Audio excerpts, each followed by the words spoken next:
Bonjour et bienvenue à tous dans un nouvel épisode de notre voyage. Avec notre Maître et Seigneur, le messager de Dieu, que la paix et les bénédictions soient sur lui et sa famille.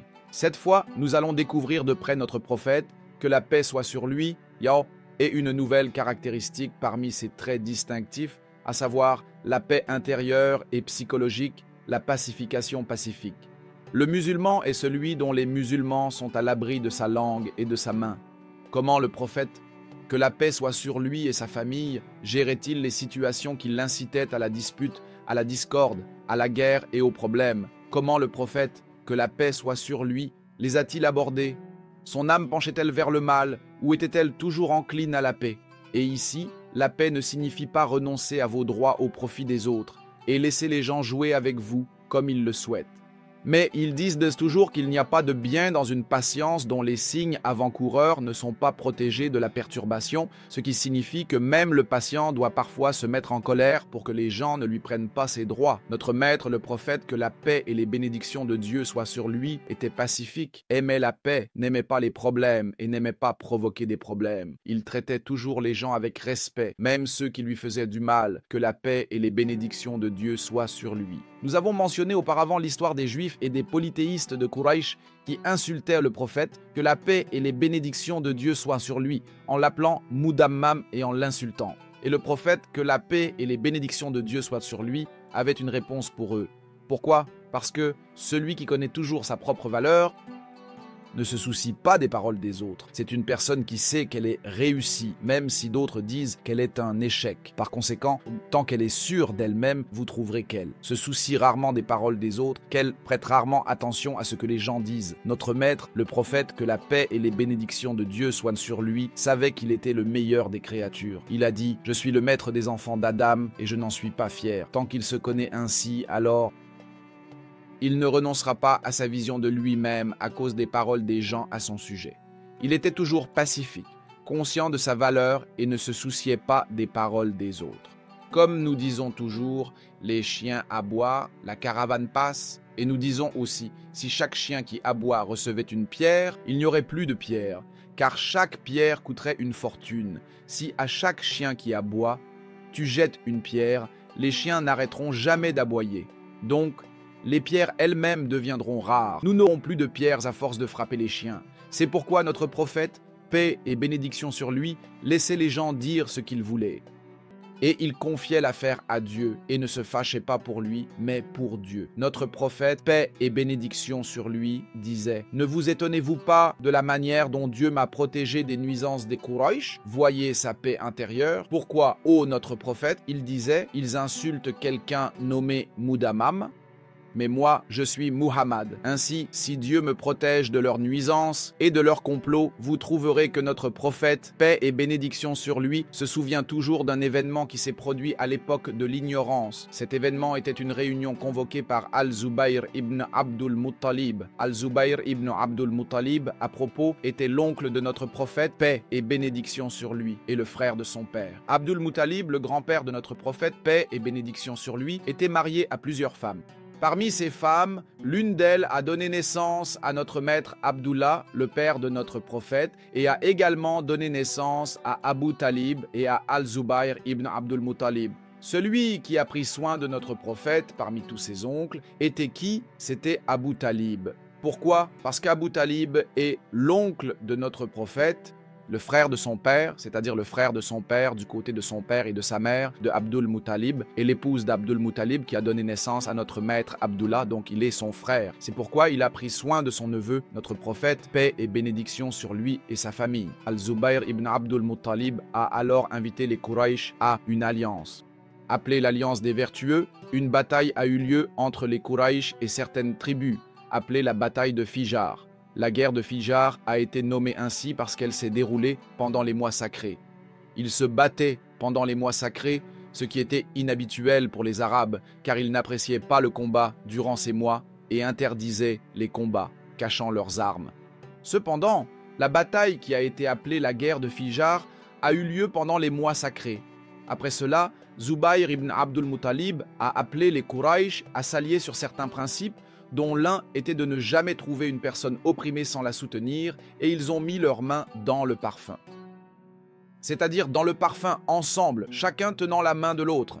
Ils ont mis leurs mains dans le parfum pour conclure cet accord, et cela a été appelé le pacte de Fudul. Notre prophète, paix et bénédiction sur lui, lorsqu'il se souvenait du pacte de Fudul après l'islam et après la révélation, disait « Si j'étais invité à un tel pacte, je répondrais favorablement ».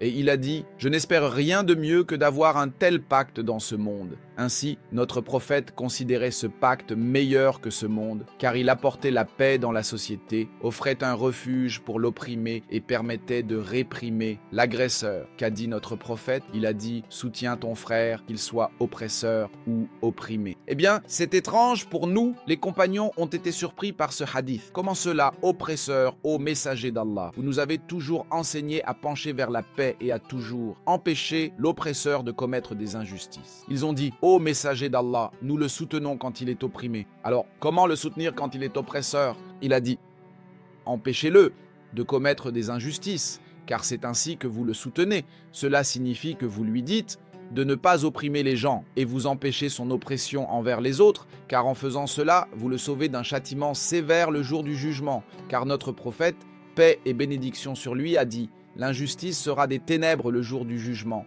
Donc, en agissant ainsi, vous le sauvez du châtiment et du jugement du jour du jugement. Quand vous regardez de nombreux moments de la vie de notre prophète, paix et bénédiction sur lui, vous constatez qu'il voulait toujours la paix et souhaitait la paix pour les gens.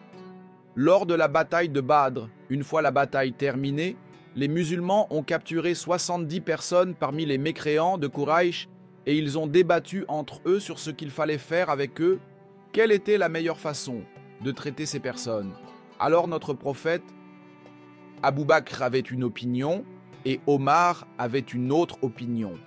L'opinion d'Omar était « Ô messager de Dieu, tuons-les tous ». Pourquoi?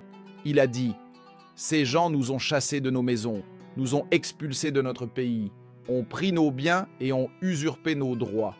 Et ils sont venus nous combattre dans notre pays, loin d'eux. C'est pourquoi ils méritent la mort, et pas n'importe quelle mort. Non, ô messager de Dieu, donne-moi un tel, fils d'un tel, mon proche, pour que je le tue. Et donne à Ali Aqil ibn Abi Talib pour qu'il le tue. Et donne un tel ceci et cela pour qu'il le tue, c'est-à-dire que chacun tue son proche, pour prouver, sans laisser de place au doute, que l'islam est prioritaire sur tout. Et bien sûr, notre maître Omar ibn al-Khattab portait à ce moment-là une bannière appelée comment? Œil pour œil, dent pour dent, et celui qui commence est le plus injuste. Notre maître Omar n'avait pas de tolérance dans cette affaire. Regardons de l'autre côté, et c'est pourquoi notre maître le prophète, paix et bénédiction sur lui.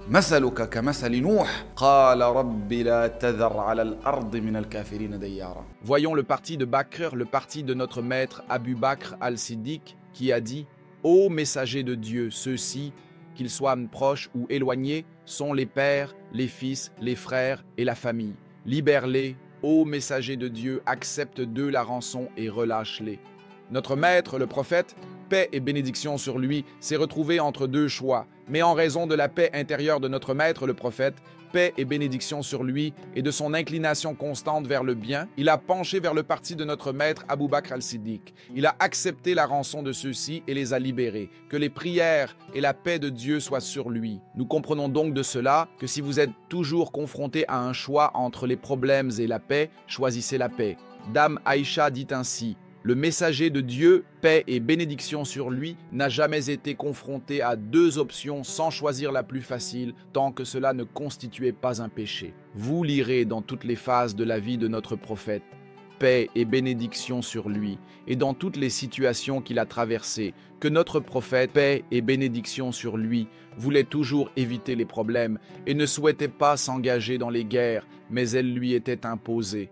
Que dit notre maître Ali? Il dit: quand la bataille faisait rage, quand la guerre devenait intense, nous nous abritions derrière le messager de Dieu, et il était le plus proche de l'ennemi, tandis que nous étions derrière le prophète, paix et bénédiction sur lui. Notre prophète, paix et bénédiction sur lui, était plein de courage. Quand il brandissait sa lance, les gens s'écartaient autour de lui, que les prières et la paix de Dieu soient sur lui. lors de la bataille des tranchées. La bataille des tranchées était une coalition de Quraysh et de certaines tribus, atteignant 10 000 combattants qui se dirigèrent vers Médine. Le prophète, paix et bénédiction sur lui, prit l'idée de notre maître Salman le Perse de creuser une tranchée autour de la ville. Lorsque l'armée de Quraysh arriva, elle s'arrêta à l'extérieur de la ville, devant les murs et la tranchée, incapable de pénétrer. Le prophète, paix et bénédiction sur lui, voulait les repousser, déjouer leur complot, les réconcilier, les pardonner ou faire la paix avec eux. Il proposa de leur donner un tiers des fruits que Médine produit chaque année en échange de leur retour dans leur pays. Notre maître, le prophète, paix et bénédiction sur lui, présenta cette idée au chef des Ansar en la présentant à notre maître Saad ibn Ubada, chef des Khazraj, et à notre maître Saad ibn Muad, chef des Aouès. Cependant, notre maître Saad ibn Muad et notre maître Saad ibn Ubada dirent « Ô messager d'Allah, est-ce une révélation ? Ne pouvons-nous pas en discuter? Ou est-ce ton opinion, ô messager d'Allah ?» Il répondit « C'est mon opinion. J'ai vu que les Arabes vous ont attaqué d'un seul arc. Je vois que les Arabes se sont mis d'accord pour se débarrasser de vous, pour vous éradiquer de la terre et pour ne laisser aucun d'entre vous. J'ai donc voulu les détourner de vous. » Ils dirent « Ô messager d'Allah, nous étions dans l'ignorance avant qu'Allah ne nous honore avec l'islam, et ils n'osaient pas prendre une seule date sans en payer le prix. Ils n'osaient pas prendre une date des dattiers de Médine sans payer. Après qu'Allah nous a honorés avec l'islam, devrions-nous leur donner les dates gratuitement et accepter l'humiliation dans notre religion? Non. Par Allah, ô messager d'Allah, cela ne se produira pas. » Alors le prophète, paix et bénédiction sur lui, dit « Que pensez-vous alors? Mais je voulais vous protéger, car j'ai vu que les Arabes vous ont attaqué d'un seul arc. » Le prophète, paix et bénédiction sur lui, a donc penché pour la paix afin d'éviter l'effusion de sang et de préserver les sanctuaires. La bataille qui a eu lieu auparavant était la bataille de la guerre d'Al-Bassous, quand la tribu de Taglib et la tribu de Bakr ibn Wa'il, dirigée bien sûr par Al-Zir Salim, et la tribu de Taglib, dirigée par Al-Harith ibn Ubad, se sont affrontés, qu'a dit Al-Harith ibn Ubad? Il a dit « Par Dieu, je ne les laisserai pas jusqu'à ce que la terre me parle d'eux, c'est-à-dire que je vais les éradiquer de la terre et je ne laisserai aucun d'entre eux jusqu'à ce que la terre me dise de les laisser par pure ardeur. » Ainsi, lorsque la guerre s'est intensifiée, et lorsqu'il les a combattus avec acharnement et était sur le point de les exterminer, qu'ont-ils fait pour se sortir de cette situation? Ils ont creusé un trou dans le sol jusqu'à ce qu'ils atteignent un tunnel sous les pieds de Al-Harith ibn Ubad et lui ont dit « Abu Mandhir, tu nous as presque anéantis. Épargne certains d'entre nous, car certains maux sont moins graves que d'autres. » Il lui a alors répondu « D'accord, tu as dit que tu ne les laisserais que lorsque la terre te parlerait, et l'un d'eux t'a parlé de sous la terre, alors aie pitié d'eux et laisse-les. » Il les a donc laissés. Notre prophète, paix et bénédiction soient sur lui, observait ces événements et les voyait de ses propres yeux. C'est pourquoi il penchait toujours vers la paix, malgré la force que Dieu lui avait donnée, malgré le pouvoir que Dieu lui avait accordé, malgré la dignité que Dieu lui avait conférée, et bien que Dieu ait mis les anges à son service.